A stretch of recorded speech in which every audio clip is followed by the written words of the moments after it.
বৈশাখ। এই বৈশাখের মতোই রবি ঠাকুরের জন্ম।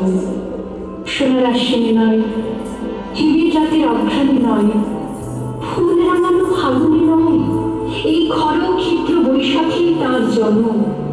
এই খ্যাপা বৈশাখীর বৈদিক তিলক দিয়ে সাজানো তার জন্মদিনের ললাট।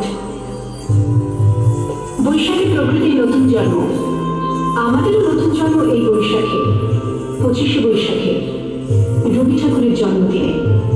দেখতে হয় না ক্যালেন্ডার, জিজ্ঞেস করতে হয় না তারিখটা কবে। আগে থেকে বুকের মধ্যে সারা ওঠে, 25শে বৈশাখ আসছে, রবি ঠাকুরের জন্মদিন। বছরে একটা দিনের জন্য তারা নতুন হয়ে যায়, চারপাশে নীলে লালে সবুজে